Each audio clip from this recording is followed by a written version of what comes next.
People are really mad at me about this Disco Elysium thing. I don't know what Disco Elysium is because I'm not a pervert, so. Honestly, that is a correct answer. It's kind of a point-and-click adventure game with a bunch of other stuff over the top.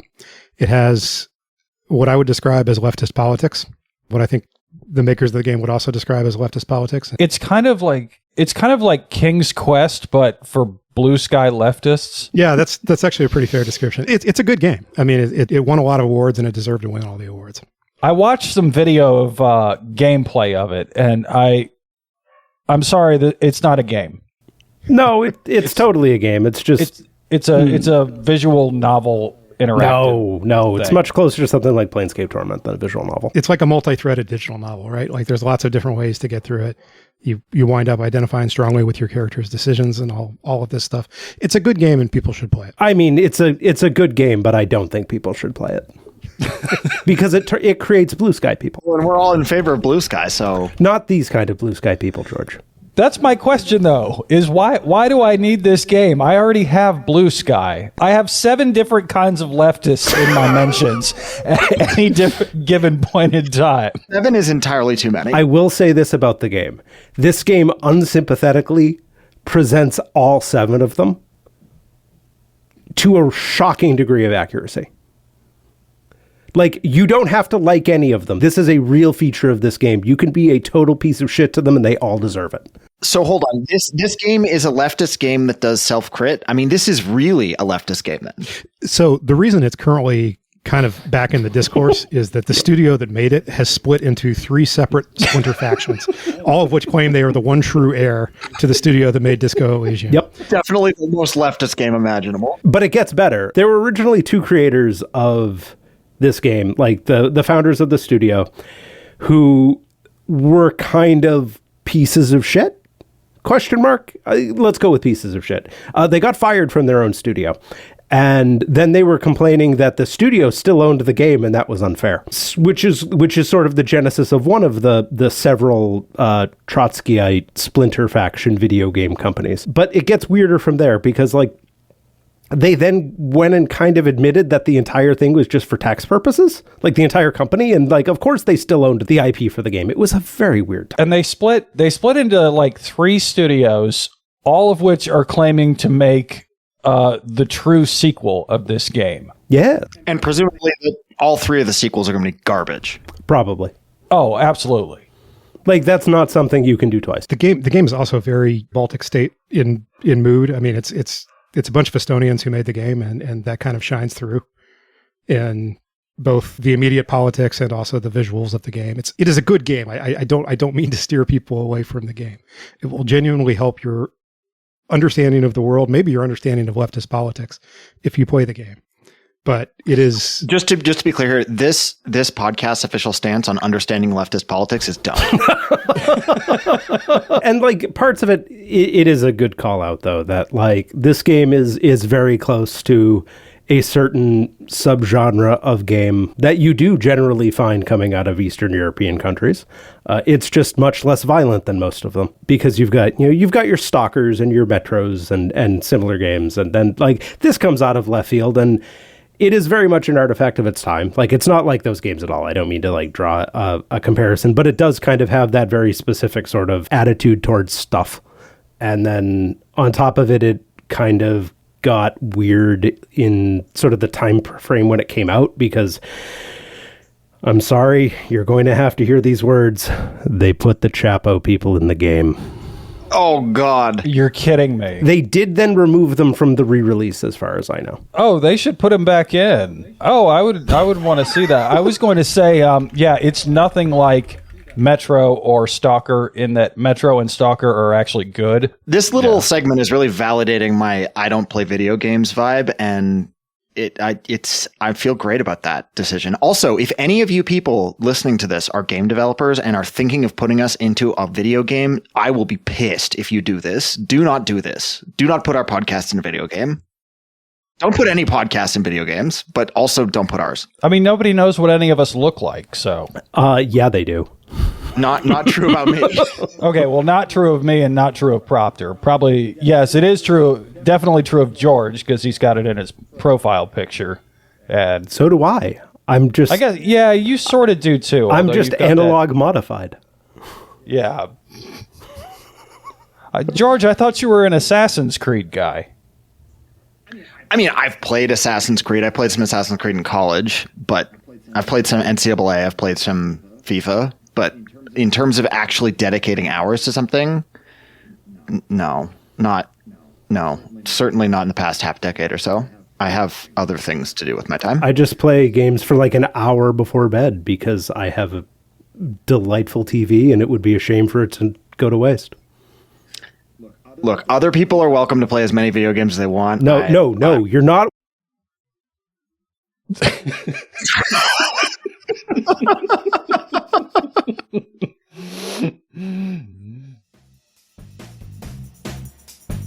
This is Normal Men, a podcast from four men who are clinging desperately to normalcy in an era when that's asking a bit too much. I'm George in Charlotte. From DC, I'm Proctor Malone. In outer Florida, I'm low-tax speedrun enjoyer. And I'm Ed from Boston. We've got a fantastic show for you this week. To start off, George and Low-Tax are going to be interviewing a very special guest about everything that's happening in the Levant and in Gaza. One of the big subjects right now, nationally and internationally, that the normal men have not talked about a ton is the invasion of Gaza by Israel and the genocide that's underway there. There's a really good reason for us not talking about that, in that we don't feel especially qualified to talk about it, and we don't have a lot of value add there, or at least we don't think we have a lot of value add there. We have opinions about it, but they're not very well informed compared to some of the other subjects we talk about. And so we wanted to bring in somebody who has extremely well-informed opinions about what's happening in Gaza and the history behind it, as well as where we might go from here. Layla al-Sheikh is a Palestinian writer and activist with bylines in foreign policy, liberal currents, and dissent. You can follow her on Bluesky at diplomatofnight.com, which is where you may have seen her posts. Emissary of Night is the name that she tweets under there or posts under there. And you can also subscribe to her newsletter at 2-hour-land.ghost.io, and we hope you do. So Layla, thank you so much for coming on Normal Men and talking to us about what's going on in Gaza right now. Thank you for having me. I'm looking forward to having a comprehensive discussion about where we are right now. I think to have that comprehensive discussion, the most helpful thing is to go back not into the dawns of prehistory, which is where the roots of so much in that part of the world lie, but into a much more concrete place in the 20th century when the political setup that created the conflict between Palestinians and Israelis and has led to the sort of obscenities that have taken place since the October 7 attacks, as well as those attacks themselves, came from. So can you walk us through where this all sort of started in terms of the boundaries and the territory and the geopolitics of Palestine and Israel, starting probably in 1967, I think is the logical place to start, but correct me if I'm wrong there. Absolutely. I think for the purposes of understanding the current situation, 1967 is a good place to start. But for a bit of a precursor, more of a overview, I think what a lot of people, as you alluded to, think is that the conflict is a millennium-long one, or a innately religious one, or something of that sort, between two inherently juxtaposed groups, Muslims and Jews, right? But more accurately, it's best to be understood as a modern ethnic conflict between two competing national units, which have developed over time in the context of the European national model. After the Westphalian model became a thing in the 1600s, and after Zionism began to develop in the 1800s in response to centuries of European oppression against European Jewry. And contemporaneous to that development, there was also a burgeoning Arab consciousness developing throughout the Ottoman Empire. And these two sets of ideas were set on a collision course with each other, especially in the land of Palestine, or what would eventually become the mandatory Palestine territory under the United Nations after the collapse of the Ottoman Empire. And in that territory, there were Jews who had already lived there, and Jews that were moving there under the auspices of various motivations, Zionists and non-Zionists, those who simply wanted to live there, and those who had the intent of building a Jewish homeland. Not necessarily a Jewish state. There was intense debate about what that might mean, but those who wanted to come there. And then there were Palestinian Arabs who were developing a Palestinian identity separate from that of wider Arab identity, and they also wanted sovereignty. Mandatory Palestine was set up as a legal entity which was meant to become eventually an independent state. It was one of the classes of mandatory systems which were nominally supposed to achieve independence, much like Jordan and Iraq. Eventually, after the horrors of the Holocaust in Europe, the Europeans and the West in general, including the Soviets and the Americans, saw it best to partition the territory of Palestine under the UNSCOP plan, the United Nations Select Committee on Palestine Partition Plan, which gave roughly 2/3 of the land to the Jewish people for the establishment of a state that would have roughly been 60% Jewish, 40% Arab, and the rest of it to a majority Arab population, which had encompassed the whole of the land prior to that. A civil war ensued in 1948, in which Zionist militias managed to decisively defeat Palestinians and the Arab armies which had invaded following. And in that process, both deliberate and as a result of war, there was the emptying out of Palestine of its Palestinians, what we call the Nakba, or the disaster. And that's where much of Palestinian national identity today comes from, this understanding that our society had been completely destabilized, completely uprooted and dismantled in the form of dispossession. And that dispossession continues to this day. It didn't stop in 1948. Something that I've told previous podcasts, like the Liberal Currents one, is that ethnic cleansing is best understood as a two-step process. One is the first part is the actual uprooting. It's the method of forcing someone from their homes. But the second part, and the more important part, is the denial of return, the refusal to allow someone to return to their home, regardless of the sovereign status of that place. And that's what occurred in the years following 1948. From 1948 to the mid-1950s, Israel passed a litany of laws, such as the Property Appropriation Acts of 1951, which enabled the seizure of lands, villages, and homes that Palestinians had been emptied out of, and denied the return of those Palestinians to their homes. This created the refugee question. And in the following 2 decades or so, the question of Palestine lay mostly dormant. It was mostly understood as an Arab-Israeli conflict between sovereign states, and the refugees sort of receded to the background. But in the 1960s, the development of the Palestine Liberation Organization, or the PLO, enabled the resurgence of the Palestinian question as a political question. And in the wake of 1967, which is what you alluded to earlier, in which Israel invaded and seized East Jerusalem, the West Bank, the Gaza Strip, the Sinai, and the Golan Heights, this question of Palestine became a resurgent question.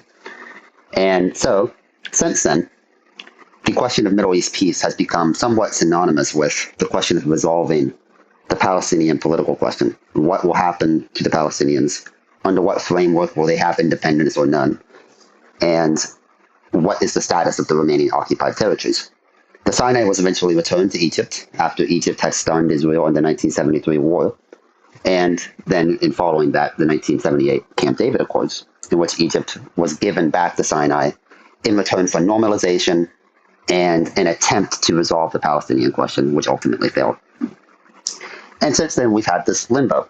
Palestinians have been under occupation for roughly 58 years, I believe is the right number. My math might be a little off. Arithmetic's not my strong suit. But roughly 6 decades. And during this time, settlement has tripled from its initial number. There's over 800,000 Jewish settlers living in occupied East Jerusalem and the West Bank. And today, there is a clamoring for a return to settlement in the Gaza Strip. When we say settlement, can we define that? Because I think it's such an innocuous term. When you use settlement in normal English, it doesn't necessarily sound like anything ominous. But in the context of the occupied territories of Palestine, it really is an ominous process. So can you kind of define why that is the way it is? Like what settlement actually means? Definitely. when people hear settlement, obviously, many people, I think, turn towards the settlement of the Americas, for example. And there's some similarities there in terms of the process. There's some similarities in terms of the motivation and so on. But in a modern legal and political context, the occupied territories, or the 1967 territories, as Arabs tend to refer to them, are a set of occupied territories under international law. They're territories which most states consider to be the sovereign territory of a state of Palestine, which already exists on paper, and which ought to exist in the future in their consideration. And so, under the international legal standards set up after 1945, which most states agreed to, including Israel. Israel is a signatory to most of the Geneva Conventions, if not all. Under the Fourth Geneva Convention, the purposeful transfer of a civilian citizen of one state to the occupied territory of another is considered an act of war, or is considered a crime. And that's because the purpose of transfer is to change the demography of an area in order to perhaps obstruct any political changes or to consolidate one's ever-changing borders. And so that's often what people, when they talk of settler colonialism or when they talk of settlerism, that's the bulk of what they're referring to. We're talking about, say, East Jerusalem, which decades ago used to be predominantly a far more majoritarian Arab city, a Palestinian city, as a result of changes that occurred from 1948 to 1967. It is now a city in which you have an Israeli state which occupies and governs it, incentivizing people, both Israeli and non-Israeli Jews, to come and move in to concretize its claim over the territory. And that's considered a criminal act under international law. And that's why it's such a contentious issue. And today there are roughly 800,000 Israeli Jews who live in East Jerusalem and the West Bank. That's roughly 1 in 10 Israeli Jews overall, which I think speaks to the pervasiveness of the settler project. It's not necessarily a fringe thing like it was in 1967 or 1968, in which a few people were setting up outposts against the wishes of the army. This is a state enterprise that has state backing. There are settlers who reside in the cabinet, there are settlers on the Supreme Court, and millions of dollars are allocated towards the civilian infrastructure of these settlements. And that's what a settlement is. And I was going to say, as a matter of kind of mechanics, right? What seems to usually happen is the IDF will designate a certain area, a firing range, firing area, and thereby seize that land and force Palestinians out of it, not force any Israeli settlers out of it, and in fact free up the land to move additional settlers in. Yes. This is a great example that you brought up, because this is actually the case of Massacre Yada, which, if anyone listening knows of the movie No Other Land, if you have not seen that, that's what it's about. Yes. It's about a community. It's about a community in the South Hebron Hills called Massacre Yada, which decades ago was declared a firing zone by the military. And there has been decades of litigation at the High Court over this, whether or not it's a legitimate declaration. Of course, it's not a legitimate declaration under the international legal context. Military presence itself in the occupied territories is an illegal act. That's what the International Court of Justice ruled last year in its landmark opinion on the legality of the occupation. And I want to stress that that's a separate case from the ongoing genocide case. This was a case that was initiated years before October 7th. And so it's best to understand this as a belligerent occupation, which in of itself is an act of war if you were to consider the state of Palestine to be a de jure state. And settlements are a criminal act. It's a criminal act of war under the Fourth Geneva Convention. And that's sort of the context of the West Bank in the legal parlance. It's not something that's often considered, but that's what it is.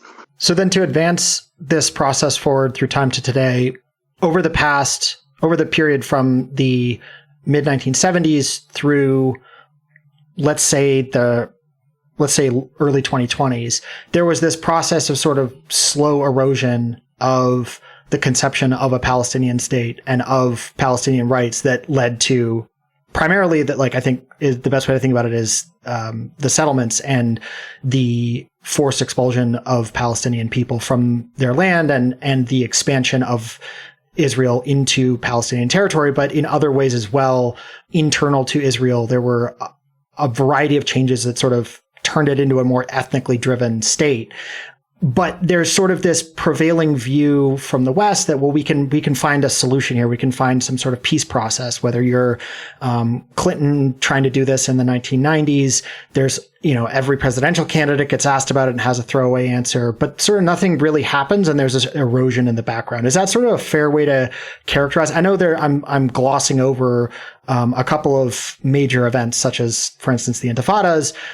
But I think there really was a rupture on 10/7. So I want to sort of establish a continuum there, like through time of this erosion and how we got to the really big step change in policy towards Palestine from Israel following the attacks on October 7th.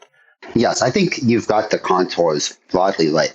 It's best to, when I referenced earlier the transformation of the question of Palestine into a political question, it's best to remember that prior to 67, the Palestinians, despite existing, despite being a group which had a consciousness, which had a national literature, poetry, an understanding of what had happened to them in 1948, they were virtually invisible on the international stage. And to the extent that they were ever referenced, they were referenced as the Arab refugee question, to be resolved in a humanitarian way, not necessarily a political way. But after 1967, paradoxically, once Israel had become the master of all of historic Palestine, Palestine had resurged as a concept. It had re-emerged as a political contest. By taking all of this territory, Israel had reignited the question.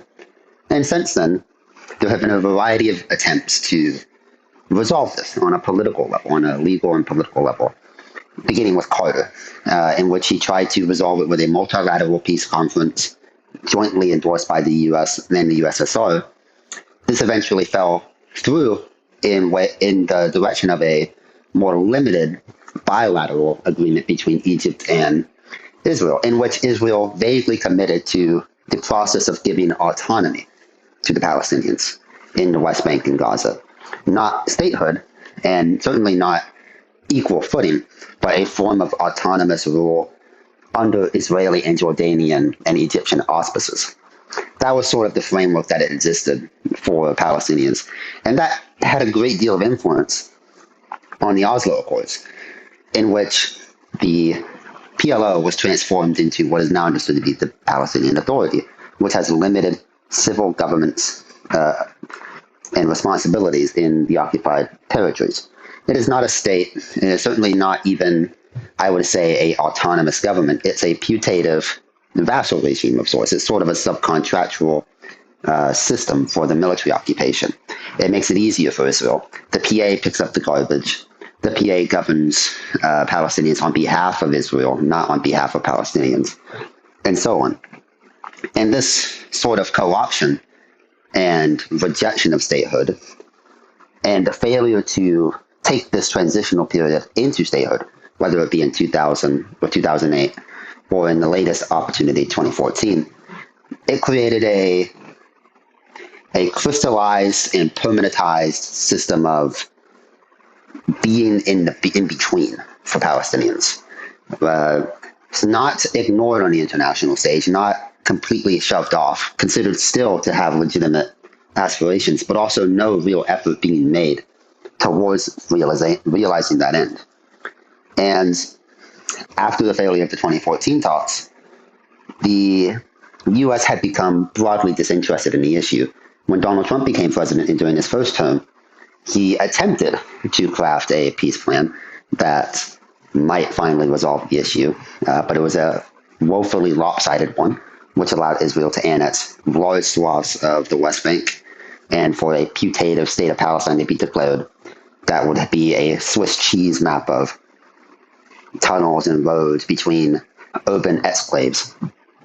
This obviously fell through. It didn't happen.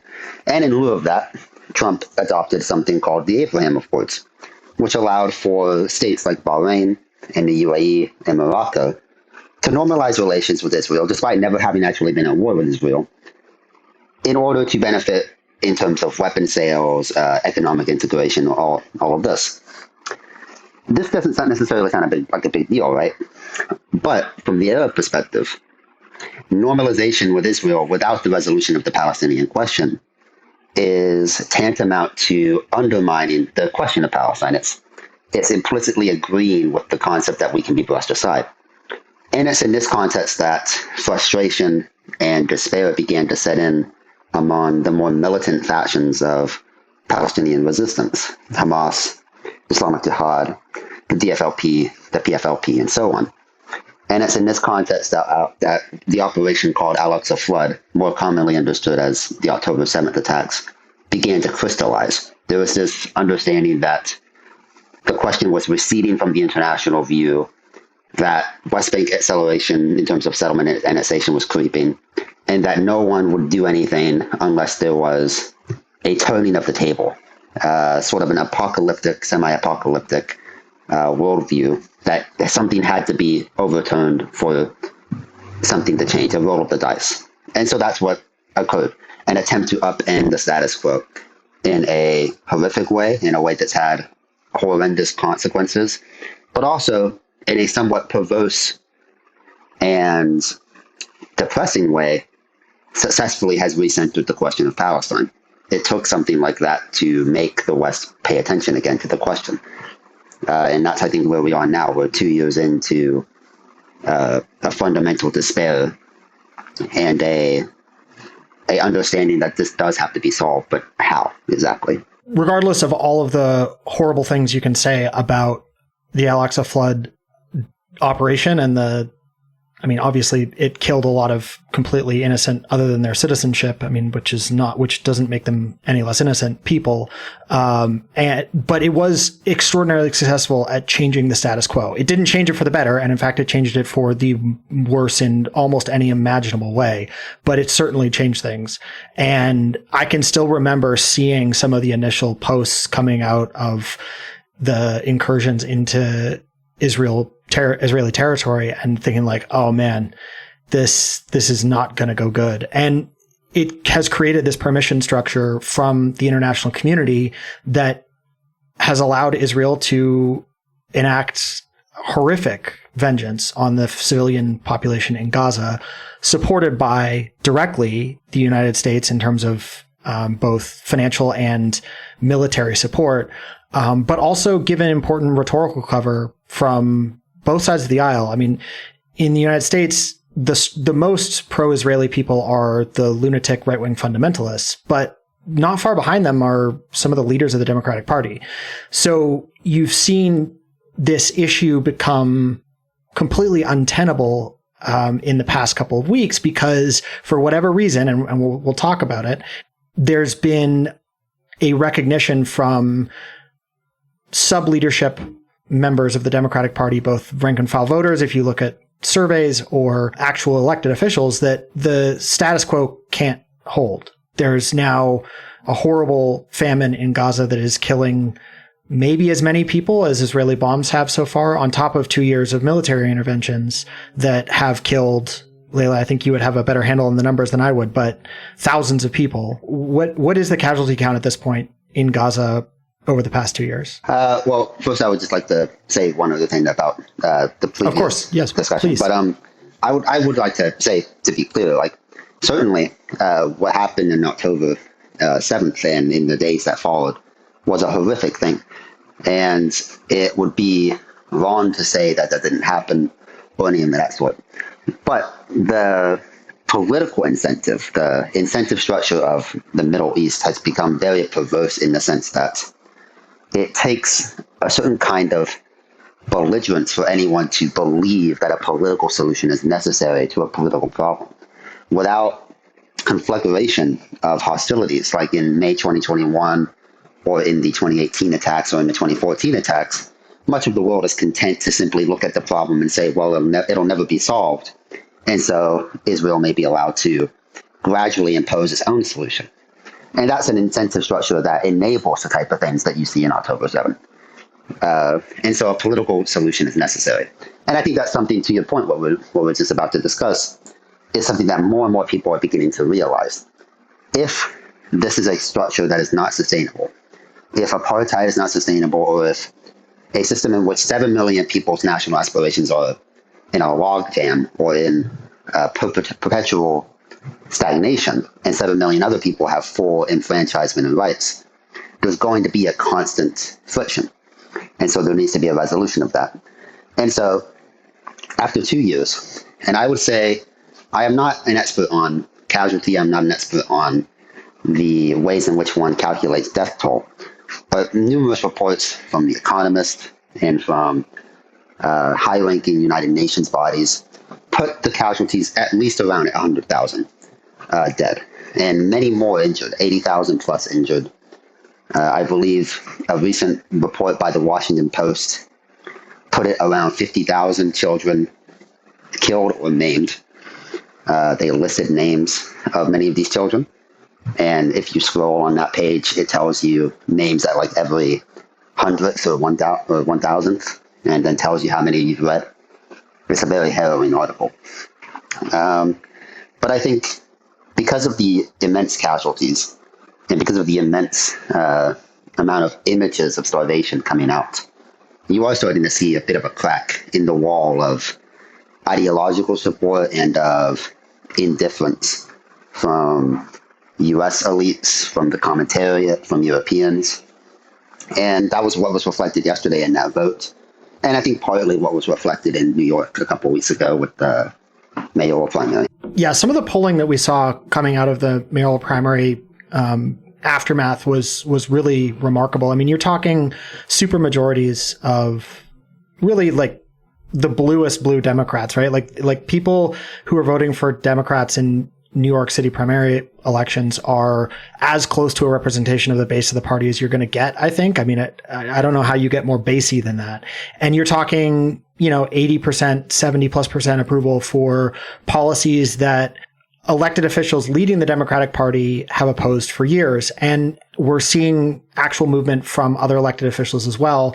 There was a vote this week in the Senate proposing to ban weapon sales to Israel following United States existing law, basically, that prevents weapons transfers to countries that are conducting genocides, essentially. I mean, that's what it boils down to. And we shouldn't be sending weapons, but we are. And so a statement vote in the Senate, a messaging vote, and a majority of the Senate caucus for Democrats backed the legislation, which is a huge change from relatively recently. And you saw folks, one good example is Senator Ossoff in Georgia, who's up for re-election in 2026. He had previously voted for a similar sort of amendment in the Senate, received a lot of flack from Jewish communities in Georgia, reversed his vote at the next stage of the legislation, and then now, several months later, has come back and voted in favor again, which I think is a very clear message of how quickly the ground has shifted. So from where you sit, I know your focus is more on Palestine, but how has the landscape shifted now versus 6 months ago, or, let alone now versus how Americans would have thought about this politically prior to 10/7? Yes, I think that's the real question. When you say prior to, I think there are two things I think that are important to remember. One being that the trend line of public opinion is such that you can observe it having gone in this direction for at least 10 or so years. I would put it around 11 years, actually, because after the collapse of the last real attempt at peace talks between Israel and the PLO in 2014, you begin to see a fundamental shift in dynamic between the perception of the Israeli government and the state itself and what leadership in the United States still holds on to. After 2014, you have a state of Israel which no longer makes pretense about peace processes or partition, and you have a overwhelmingly right-wing political leadership which antagonizes democratic officials like even President Obama. And simultaneous to this, you have a domestic political development in the United States on Black Lives Matter. You have the events in Ferguson, you have the events in Baltimore, and eventually you have George Floyd. And so you have a lot of young people who are developing a sense of racial justice and a sense of political frustration with police brutality, with authoritarianism as a political concept. And at the same time that they're doing that, they also see a new globalized media structure, which gives them insight into the occupation of the West Bank and the military bombardments, the periodic military bombardments of Gaza, 2018, 2021. I think if I remember right, I might be off on the exact dates, but George Floyd died in May 2020, I believe, or thereabouts. And just a few weeks later, Israeli police shot an autistic Palestinian man from East Jerusalem point blank. And that was an international outcry as well. And those two events, I think, sort of crystallize this concept that young people have in their minds, that this is an apartheid system, or that at the very least it's an intensely racial segregation system, and that it's unjust, and that it parallels to their experience seeing what's happening here in the United States with the history of Jim Crow. And so there's that. But then there's also what's happening in Gaza. And you call it a genocide, and I, of course, also call it a genocide. And I want to say, for those who may be listening and who may still yet have questions about that word, whatever one might think about the initial justification of the attacks, obviously I have my view as a Palestinian. I come with my preconceptions. I come with my view of Israeli leadership and so on. The act of a genocide is the intent to destroy in whole or in part the capacity to live for a people. And so over time, you've seen this crystallization of a consensus that it is a genocide, not just because of the death toll. I think a lot of people think about it in terms of death tolls, but also Human Rights Watch and B'Tselem, both of those reports. Human Rights Watch issued their genocide conclusion last year, and B'Tselem just a few days ago. Both of them, I think it should be noted, don't make the determination based off of death toll. Make the determination based off the denial of water, the destruction of hospitals, the destruction of desalination plants, the destruction of food crops, and the destruction of civilian infrastructure such as entire neighborhoods. That's the determination that they make, and it hinges on that. It hinges on the uninhabitability of the Gaza Strip as a goal of the state of Israel. And that sort of thing is what has compelled this change. Now people, I think, are beginning to see that, well, it's not just about dismantling Hamas, or it's not just about returning the hostages. It's about exacting a price on the idea of the Gaza Strip itself, destroying whole neighborhoods, making it nearly impossible to acquire food or water. And that's why we're here now. That's why people like Amy Klobuchar voted against sending military assistance yesterday. And like Ossoff as well, who took a brave stance after taking a lot of flack from his communities in Georgia.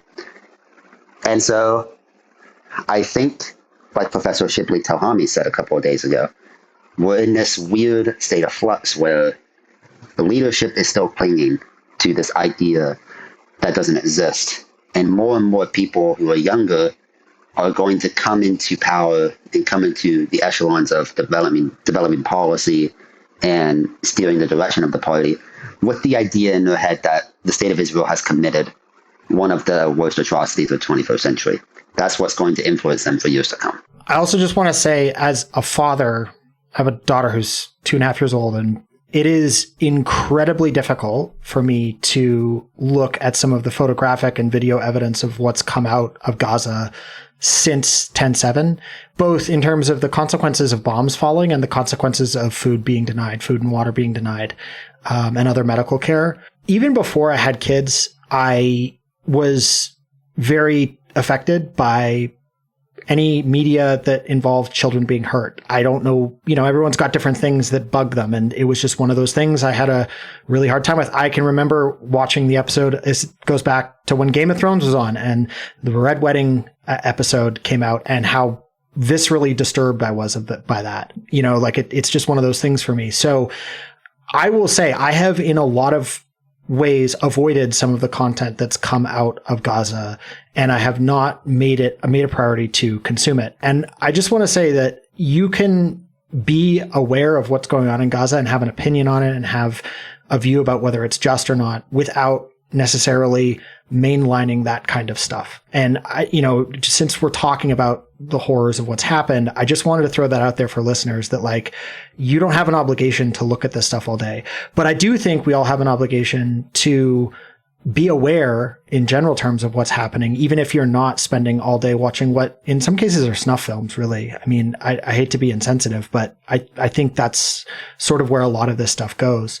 And you can do so much without actively hurting your brain with that kind of stuff. And so I just want to throw that out there for our listeners as far as ways you can engage with content around this from reporters, from experts like Layla, from on the ground testimonies that aren't just consuming the human pain that some of these videos entail. I agree. In ways that I think actually can be quite harmful to the people watching them.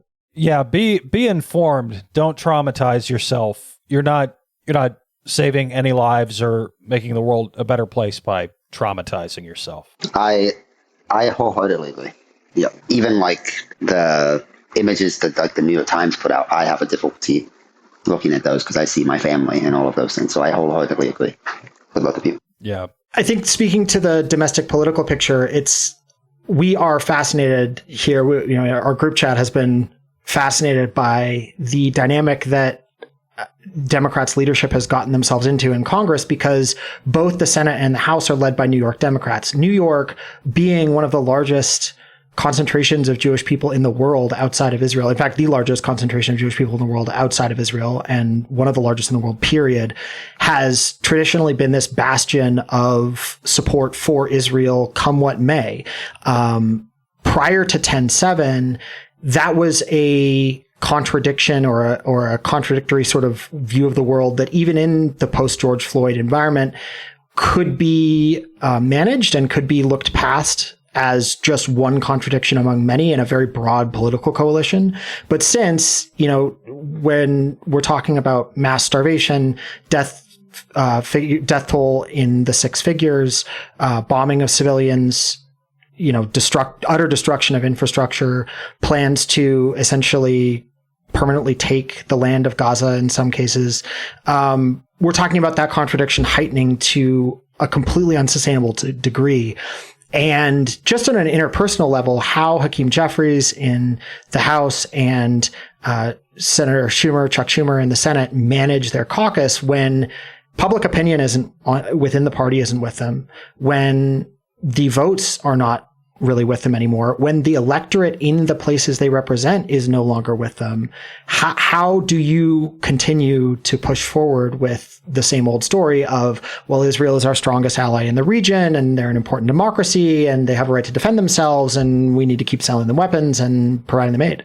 It's very hard to see how they can continue to do that without major negative repercussions.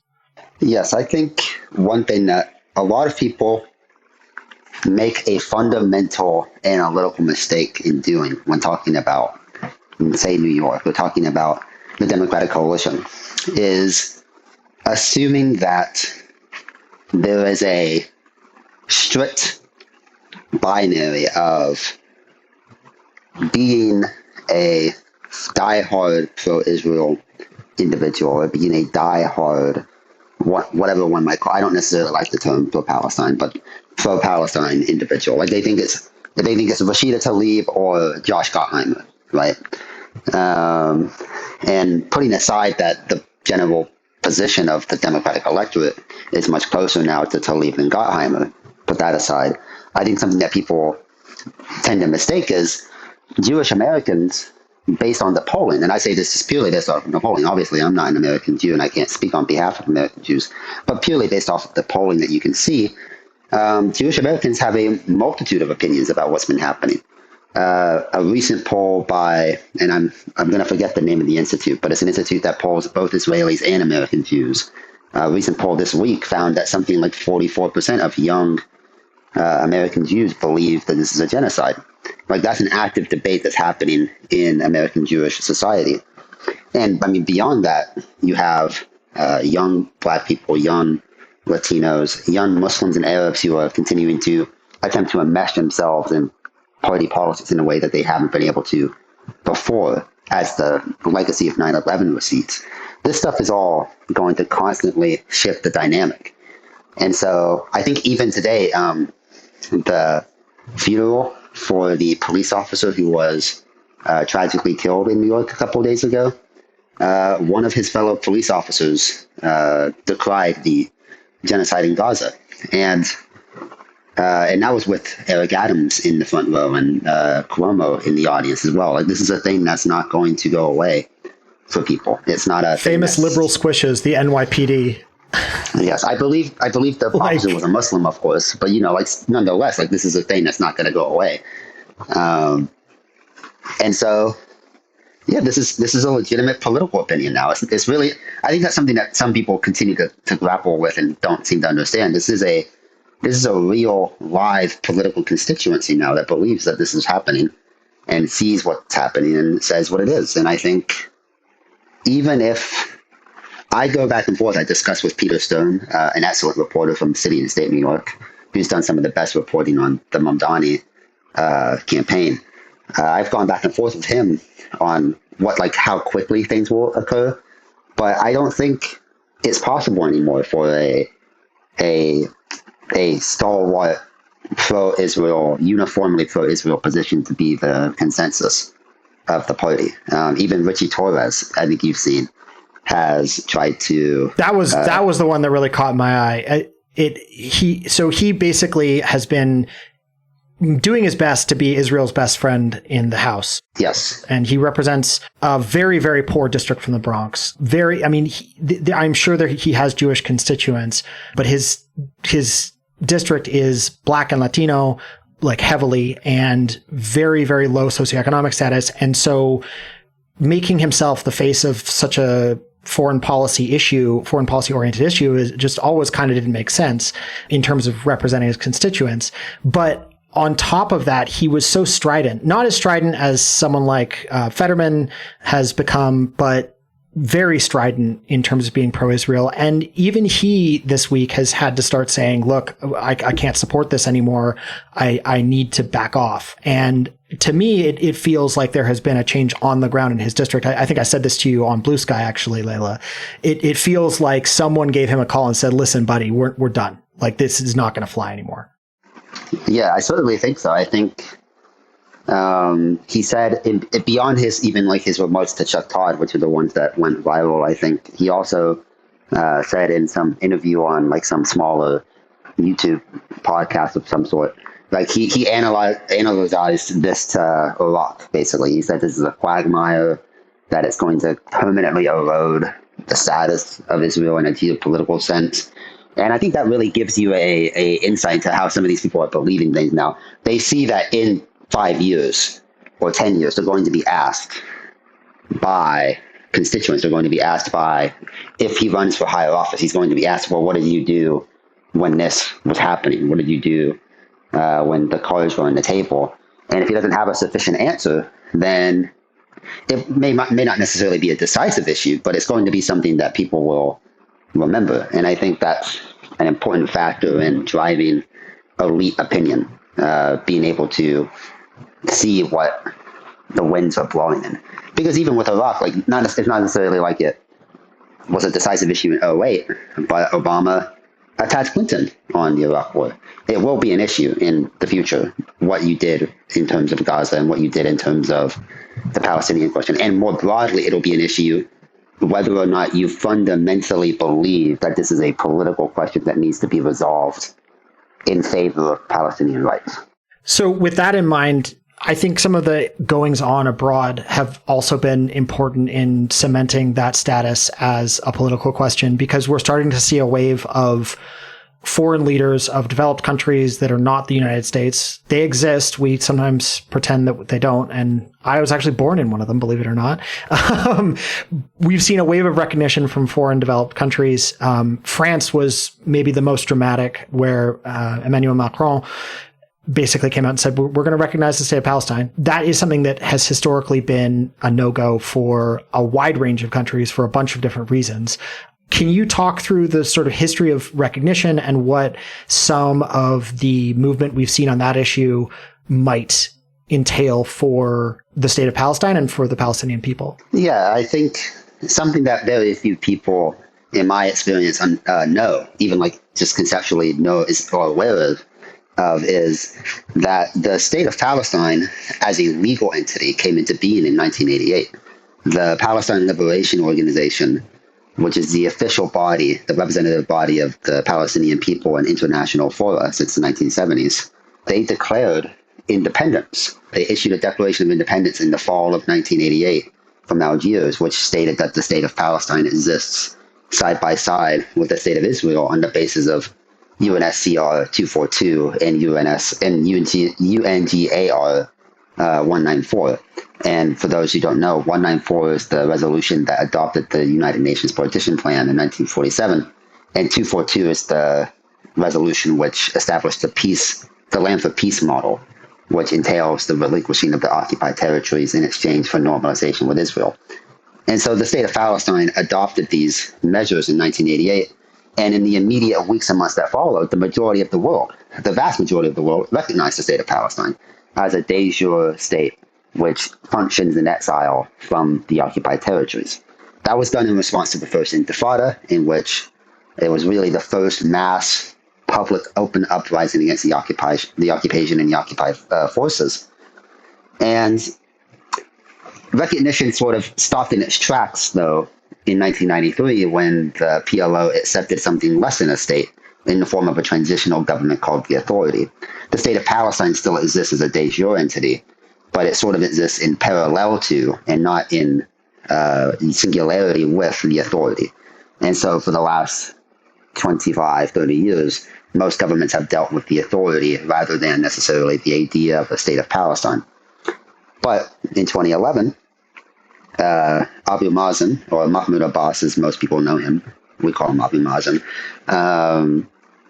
in 2011, he adopted a newer, more internationalistic framework for pursuing the legitimization of the state of Palestine. He attempted to join the United Nations as a full member state. Obama actually vetoed this and even pulled funding from certain organizations like UNESCO for a brief period of time because of the state of Palestine joining, which underscores the depth to which bipartisan American opposition to Palestinian independence exists, or has existed anyway.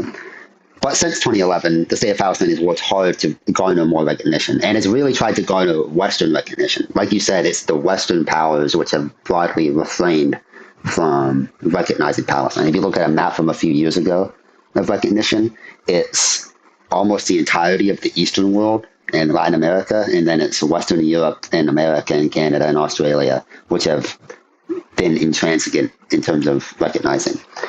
And now with the context of October 7th and the genocide, leaders like Macron view recognition as an investment of sorts, a value statement to a degree, but also an investment in the preservation of this two-state idea.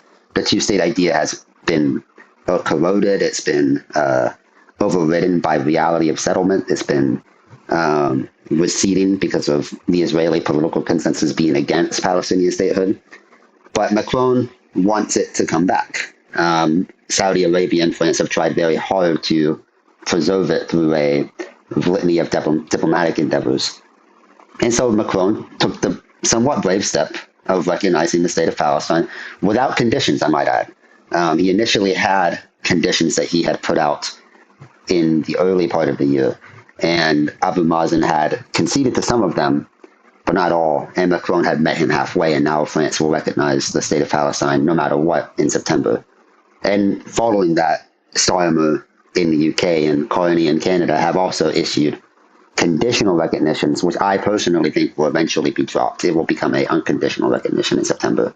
And so by the end of the year, the United States may very well be the only Anglospheric country left that doesn't recognize Palestine. Feels hard to imagine that we will get recognition from the United States for Palestine under the Trump administration. Under a Democrat in the next presidential term, who knows? That could be contested ground, but it just seems impossible. Yes, I think for the foreseeable future from the United States, which only serves to heighten the contradiction of our political engagement with the state of Israel and how it treats the people of Palestine. Yes. I think for those who would like to know more about this sort of diplomatic minutia, because it's a bit heavy-handed, I think. I think when I try to talk to people about it, they tend to think, well, what does any of it matter? Like recognition is a symbolic act. And that's certainly true. Like, Palestinians can't eat recognition. That's what often we say. That's what, if you ask any analysts from Ramallah or from Jerusalem what they think of it, they'll say, well, we can't eat recognition. What does that do for people in Gaza? And I more or less agree. I think the EU should take more meaningful steps like curtailing trade, imposing embargoes on settler goods, and so on and so forth. But and also, I'm not necessarily a two-stater, but recognition is our right, I think, as a legal principle. It is our right to have our principle of self-determination recognized. And so that's a meaningful thing. It's a meaningful distinction to be made by France. And Macron has, I think, restored a bit of credibility to himself and to France by taking that step that Spain, Ireland, Norway, and the majority of the world had already taken. Like, this is a thing that it is a necessary precondition to recognize Palestine in order to be a genuine mediator for peace. You can't be Israel's lawyer and be the mediator, like the United States has been. So that's a necessary step. I think it's a step that should be considered as meaningful and as a break from the past, I think. For those who are listening, if you follow me, you might see me often argue with people about two state versus one state. And that's just a bit of minutia of fun. Like these things are so far out in the future as feasible things. I personally don't think the two-state process has ever really guaranteed us a form of justice. But I think even if you are a two-stater, or if you're a one-stater even, the real question isn't necessarily what is the end framework, although I think that matters. But the question is if you think it's a political question in the first place. If you think that in order for there to be meaningful peace, Palestinian political and legal rights are a prerequisite. The realization of them are a prerequisite. If you believe that, you're broadly in my camp. And I think you're broadly in the camp of the majority of young people. You're broadly in the camp of people who want this to end. And so that's what really matters. I think a lot of older Democrats and a lot of Republicans, the whole of the Republican Party, and a lot of older Democrats, they had this sort of arrogant view that Palestine could be brushed to the side, because the Abraham Accords, that's the whole premise. The premise of Saudi Arabia can be best friends with Israel, the UAE can be best friends with Israel, everyone can be best friends if we just ignore that little problem of the military occupation of 5 million people. You can't do that. That's not possible. And that's what led to October 7th. That's what led to this. If you ignore the problem, the underlying problem, then it will only explode. And so no matter what your end position is, if you agree that my rights, that the people of Palestine's rights are an innate part of the problem, an innate part of the solution, rather, then I agree with you. That's how we work together to resolve this issue. Well, we certainly agree with you on that point, and this has been really, really helpful for helping us think through a really dark chapter of the current global order and what will become history at some point. And so, Layla, thank you so much for joining us. Yes, thank you, Layla. If you'd like to follow Layla, you can do that on Bluesky at diplomatofnight.com. You can also subscribe to her letter to-our-land.ghost.io. And once again, Layla, thanks so much. Thank you very much for having me.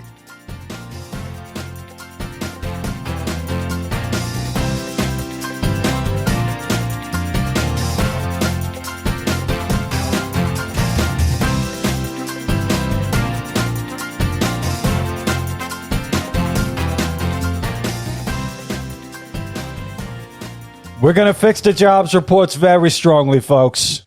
And by fix, we mean completely fictionalize or possibly remove the testicles from. We had some news this week. The monthly jobs report dropped on Thursday, and it included significant downward revisions for the past 2 months. As a direct response to the jobs report that included significant downward revisions for the past 2 months, President Trump promptly fired the commissioner of the Bureau of Labor Statistics.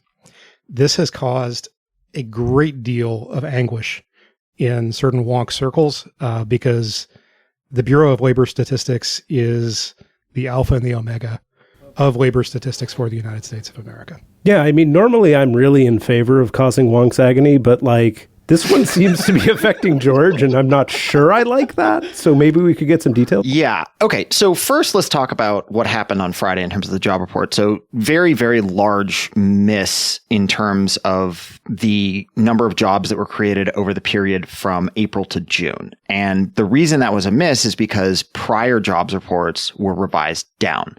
Why do we get those downward revisions? Well, when the Bureau of Labor Statistics goes out and calculates what's called the Establishment Survey, which measures the number of jobs by asking businesses how many people they employ. They don't always get exactly the right number of responses in the first month on time for the monthly release, which is the first Friday of the month after the jobs report. So for instance, the July jobs report was released for that month on August 1st, which was Friday. We're recording this Sunday, August 3rd. So the May and June numbers were revised down significantly, as well as a slightly lower, not dramatically lower, but slightly lower than expected reading for July as well. And those downward revisions were broad, but they were really concentrated in one area, which is state and local education. So basically school teachers, public school teachers. For some reason, the BLS thought there was a lot more job creation from the school teachers in especially June, but also in May, than there really should have been. And we actually flagged this in real time in our research and said, this is like a weird thing. And I don't know, maybe it's right, but it doesn't look like a seasonal adjustment issue, but who knows? Turns out for whatever reason, there were more jobs created than expected there. So they came out and said, no, actually the jobs creation numbers were very weak. So basically, instead of going from a pace of 150, 200,000 jobs a month, which is roughly what we were trending before the tariff announcement started to hit in March and April, we're now talking about 100,000 jobs over 3 months. So like 30,000 or even less on average. And that obviously pissed off the president quite substantially. We don't know for a fact, because this is Trump, because there is an enormous amount of bluster. We don't know for a fact that whoever they choose to replace the BLS commissioner will juke the statistics. But when you fire someone for reporting bad statistics, that is a pretty reasonable assumption to make, that going forward, that person will change the statistics in order to keep their job. Not a great time to be someone whose whole job is analyzing economic data. Not so easy as just firing the one person, though. Correct. BLS is a pretty large agency. I don't know how large exactly it is. It's probably, I don't know, a couple thousand people. There are many more steps I think we're going to have to go through here to get to a place where the data are just complete garbage and he's pulling the wool over everybody's eyes.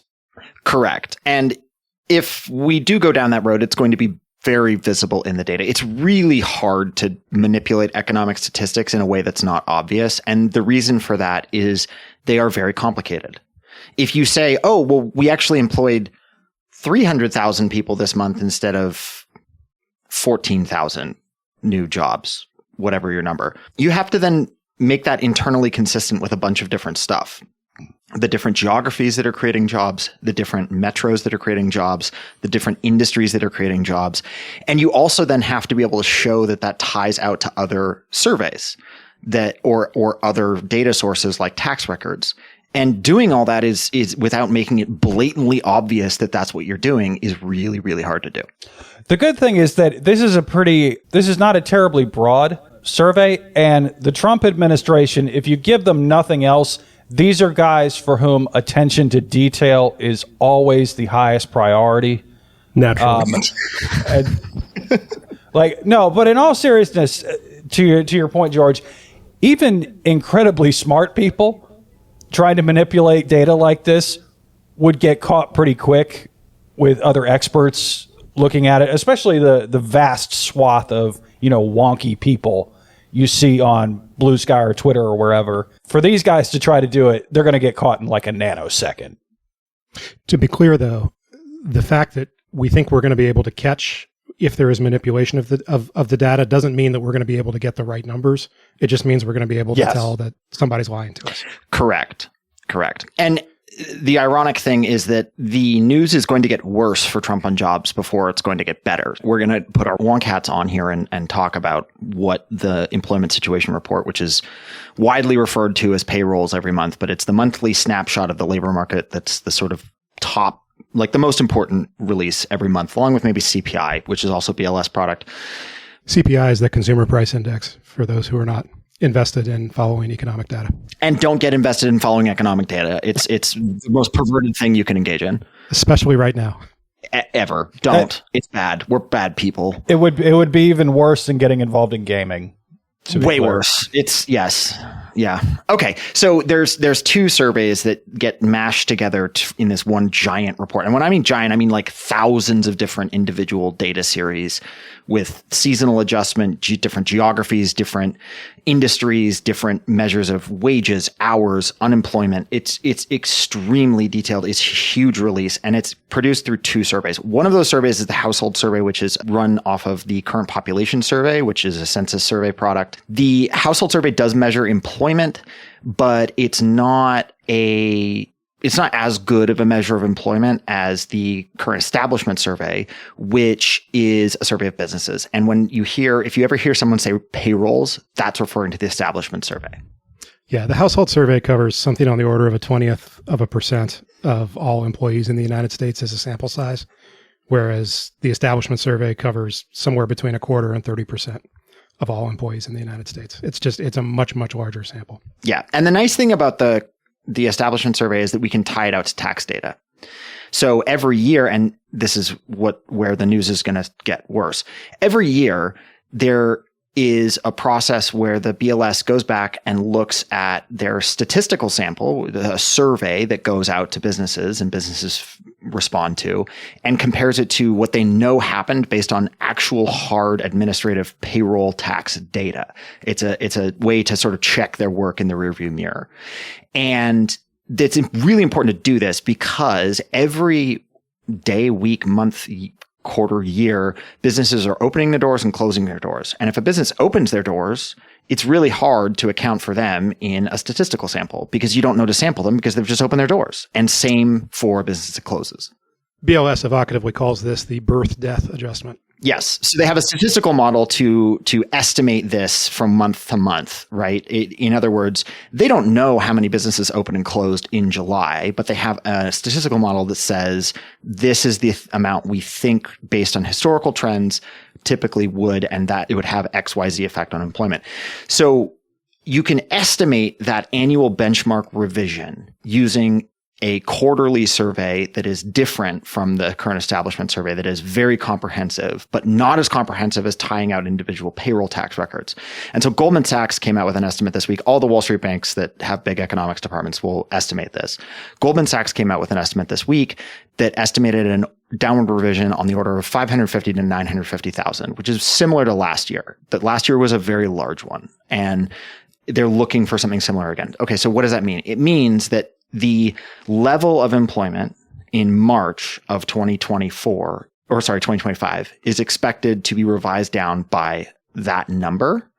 That then means that the level of employment for the months prior to that date, so March 2025 back to March 2024, and months after April 2025 through July 2025, or by the time we get this data in September, August will be in there as well, they'll be revised down too. So instead of eking out 13, 15,000 monthly job gains in June and May, we could see negative numbers there. That's a plausible thing that you could forecast based on that estimate of what the benchmark is going to be revised down. And so Trump is going to immediately try to fire Mr. Goldman. Yes. The vampire squid, he's going to go Moby Dick that thing. Yeah. And to be clear, this isn't just Goldman who's making estimates along these lines. This is a consensus opinion. Yeah. among estimators. And there's good reason for this. Again, we have other data that can point us towards where the benchmark revision will go. And so this is just a really good example of why juking the stats is so hard.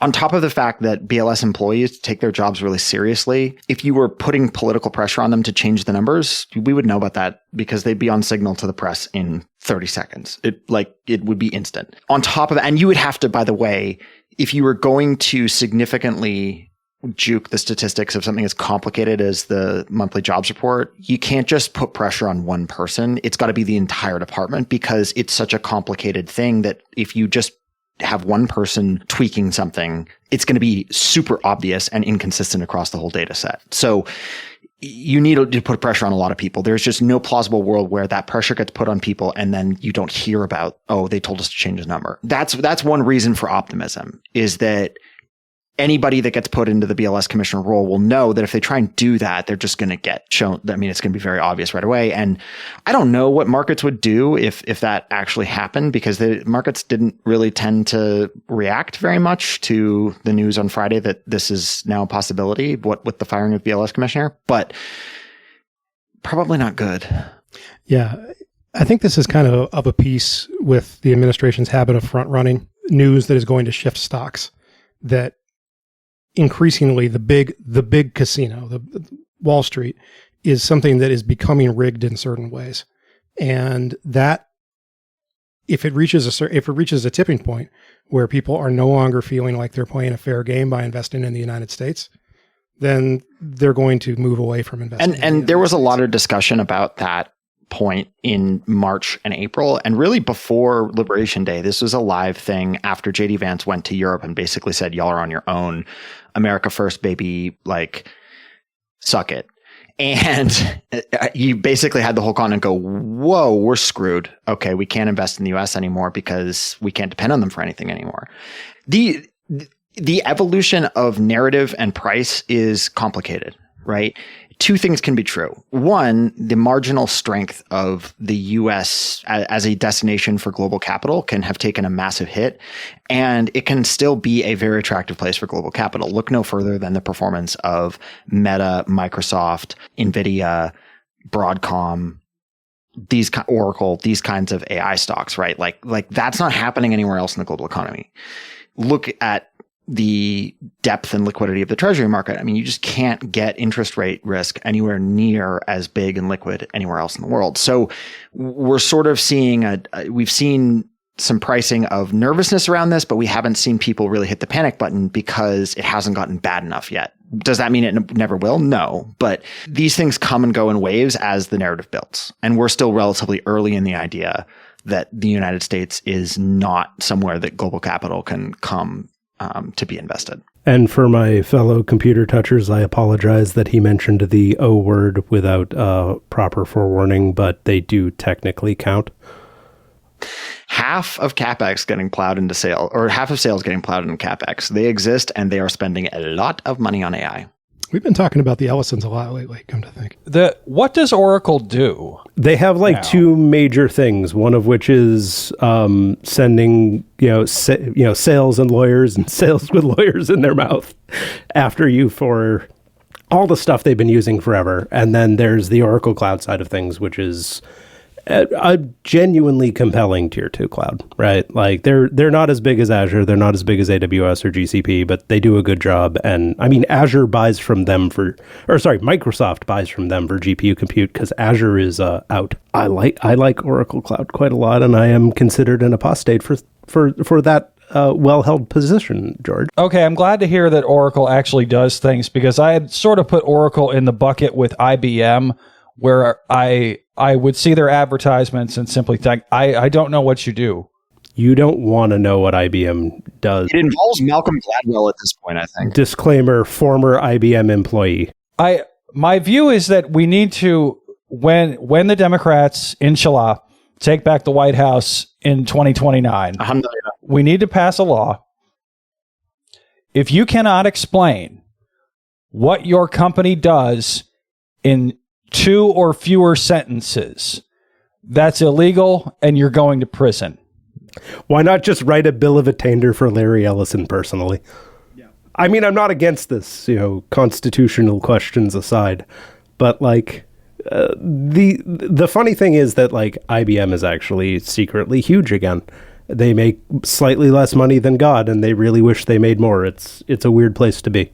So to bring this back to BLS for a second, I think that the takeaways for people who are not especially invested in economic data are, number one, yes, you can trust things that BLS has said in the past.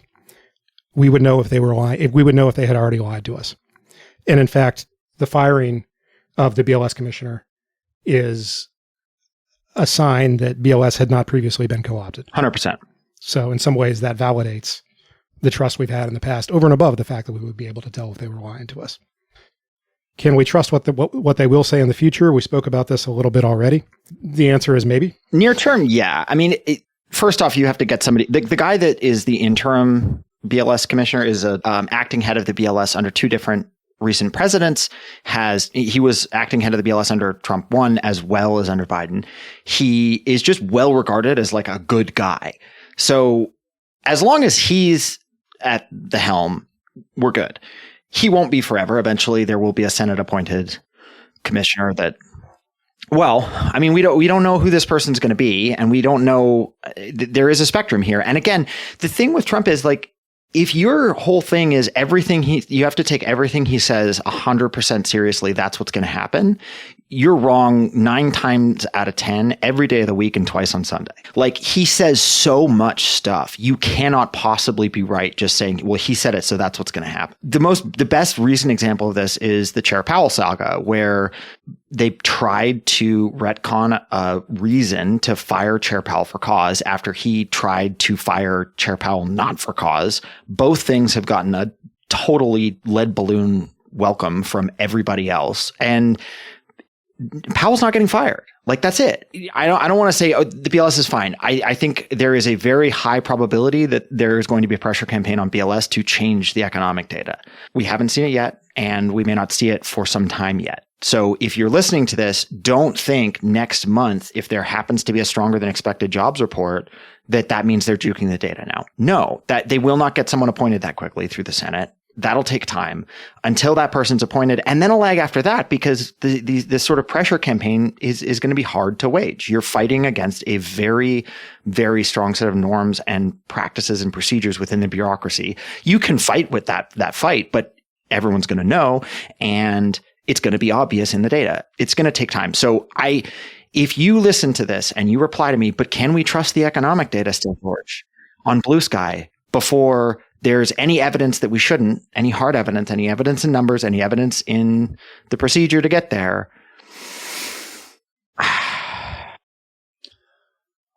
We're going to get one above expectations job report, and he's going to forget about the whole damn thing. So while George is over here making up a guy on Bluesky who probably exists to get mad at,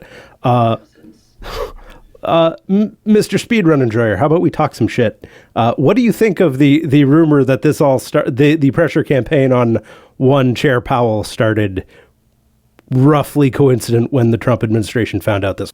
Where is that on your bullshit meter? So run me through that again. Bluesky's most fetid of fever swamps has been bandying around the idea that the pressure campaign on Powell started. Okay, hold on. Let me stop you right there. This cannot be among Bluesky's most fetid fever swamps. I mean, that's true. Of all the things on Bluesky, this is nerd shit. There is much crazier shit out there. But anyway, I'm sorry. Go ahead. Fine. The fetid tide pools of Bluesky. No superlatives needed. But they've been pushing the idea that the administration found out about this, and that was sort of when they really started pushing on trying to get Powell out. Well, no, they've been talking about getting rid of Powell for a zillion years now. I mean, Trump is very much a believer. You know, he's fundamentally a real estate developer. Derogatory. Heavily derogatory, like the most derogatory possible. Yeah, derogatory, always derogatory. He's been pushing this for a while. Look, he's a real estate developer. He always wants low interest rates. And he does have an economics degree, if I'm not mistaken, from Penn, from back in the 60s. They didn't know what economics was in the 60s. Come on. No, it was better in the 60s than it was in the 80s. Trump very much is of that sort of old, very brain damaged version of Keynesianism, where he just thinks you keep cutting the interest rate and you keep cutting the taxes and line go up. So I don't think the jobs report had anything to do with him wanting to get rid of Powell. He just has wanted to get rid of Powell for a while. When does the president get the jobs report? Does he get it ahead of time? Yeah, I think Thursday morning. And it's released Friday morning? Yeah, I think that's right. Or maybe Wednesday evening. The BLS commissioner does brief him on it, though, or at least historically that's been the case. Who knows what information is actually making it to the Oval Office past Laura Loomer. Walking in with a pack of Crayola. I cannot believe Laura Loomer is only 32. She's only 32? What? Yeah. I'm I looking read this that up. earlier today. Like, that's a hard 32. 3 years man. younger than me is, that's Holy. that's rough. Oh my. May 21st, I am 1993. I am 9 years, 93. She is younger than Pearl Jam's 10. And looks Rough. like that. Rough. Evil ages you. Look, there are two kinds of work that you can have done. Tasteful work that takes the years off, and whatever she got. She got like the gray market Mar-a-Lago makeover. Like, this is with the lip fillers and stuff. I don't understand the whole thing. Like, why are you making yourself look like you got stung by a bee? A lot of them, actually. Like multiple bees. Yeah. A lot of them, all of them, like every MAGA. Why did I look this up? Because, I mean, like, now, so we've gone from Laura Loomer to apparently, well, I mean, this is still a Loomer, this is still part of the Loomerverse. Oh, I hate that word. I hate that word. We're never using that again. Yeah. Ed's going to jail for that word. Yeah, sorry. But Laura Loomer blasts Tucker Carlson as fraud and terrible person in latest rant, which, I mean, yeah, but to Quoque. Yeah, see, I thought Loomer was really focused on like defense and foreign policy guys, getting them out. Like, I'm waiting for her to have strategy the China cheese Hawks thrown We out. have not explained that on this podcast. Proctor, do you have a short one for us, or are you just going to sigh heavily? Strategy cheese? Are we explaining strategy cheese? That is a tired look on that man. We should probably explain both strategy cheese and who Laura Loomer is, because I think, there are people out there who blessedly don't know who we're talking about. And we need to ruin it for them, I think. All right, you take Laura Loomer, I'll take strategy cheese. And somehow I got out of this scot-free. Problem solved. No, Ed, you're gonna tell us who Laura Loomer is, buddy. Oh, so okay. The look of pain on Ed's face right now, by the way, is just it's so great. It's delicious. Where to start? I mean, conspiracy theorist. Let's start there. Far right-wing conspiracy theorist. Some kind of internet personality since the Cretaceous period. I think she worked for InfoWars at one point, or at least was just on there a lot. I'm trying to think. I know that she worked with James O'Keefe. What was the company he got thrown out of? Project Veritas. That's right. Just general gadfly until the Trump administration rolled around, or specifically this one, because... And I apologize if you need to skip the next 15 seconds. I understand, but there have been some salacious rumors connecting her and one President Donald J. Trump. And I apologize for putting that in your brains. But yeah, so she's a terrible person with terrible politics, and they make them in a factory somewhere. I don't know. Laura Loomer has acted as kind of an HR director without portfolio for the Trump administration so far. Periodically, she shows up, people get fired, and it's reported afterwards that they got fired because Laura Loomer was mad at them. Wasn't she the one who chained herself to the front door of Twitter? I was just about to bring that as one of the two big Loomer lore things. Yes. Loomer was banned from Twitter and went to Twitter's headquarters in San Francisco. I think it was San Francisco or New York. I don't remember. Chained herself to the door and screamed as people filmed her. Reporters and stuff filmed her saying, "I want my Twitter back." I had never heard the full description of this story, and now I'm hoisted, gentlemen. Yes. The other great Laura Loomer incident was she was at a party for right-wingers, and Loomer is Jewish. And she walked up to a neo-Nazi. Proctor is dying. He has right sunk here. back in his chair. The mic is nowhere in sight. He's pinching his bridge of his nose. It's pain. So Laura Loomer, who is Jewish, walks up to a neo-Nazi and starts hitting on him and tells him about how she has big tits and an Ashkenazi IQ. And like we're hitting on him in the sense of like an OnlyFans model trying to get you to subscribe, not hitting on him in the sense of like normal people hitting on each other, right? Why did I open this can of worms? So that's Laura Loomer for you.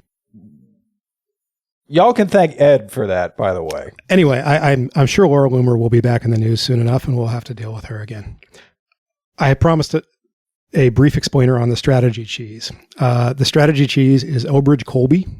That is his real name.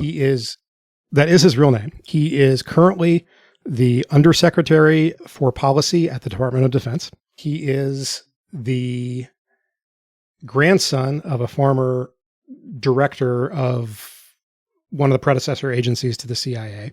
So he is a Washington blue blood in that sense. And he is extremely obnoxious and pretty dim on Twitter regularly, which is kind of how he got the job. And also kind of why NatSec Twitter dislikes him very much. He's in kind of a weird spot in this administration because his past history is that he's a huge China hawk. And that's kind of getting thrown over the side in this administration right now because for various reasons that we might get into on another podcast, the defense establishment has really kind of rolled the Department of Defense into paying attention to everything but China. Bogged down in the Middle East yet again. We are engaged in Ukraine to a greater or lesser extent. But Colby's entire historical thesis is that we need to be focusing everything on the Sea of Taiwan. And we're not doing that. And also, in case you are moved to go look him up, I'm pretty sure he wrote his Wikipedia page. Seriously, if you read that, like, who else knows this many citations about this? Never a good sign. Mike Black probably knows that many citations about him. Oh, just because strategy cheese exists to drive him insane. Poor Mike. Also got a big profile in, I think it was Politico this past week, where they framed him as somebody that was outside the Washington cocktail set when his whole deal is showing up at cocktail parties. Have they seen his hair? It's this man was decanted in the middle of one of those parties. Right. He's been going to those parties since he was 15 years old. They cracked open the cloning vat and just dumped him on the floor. That's the most incredulous thing. I'm just glad he's older than me. That's all I can say.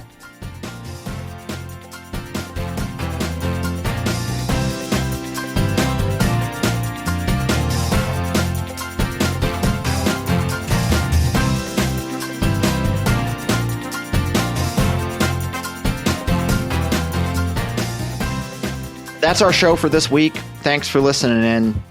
If you get the chance, we'd love it for you to rate or review the podcast wherever you listen to it. There are a lot of different places you can find it. So hopefully you have the chance to do that, help other people find the show, let us know what we're doing right. We don't care what you think we're doing wrong. No, I'm kidding. We do like negative feedback once in a while. Man, after that last segment, I feel like we're going to be apologizing is what we're doing wrong. Probably. I mean, we put a lot of bad images in people's heads, but look, whatever you got to say to write the review, give the rating, do what you think is best. I'm George in Charlotte. In DC, I'm Proctor. In outer Florida, I'm low-tech speedrun enjoyer. And I'm Ed in Boston. Stay normal, y'all.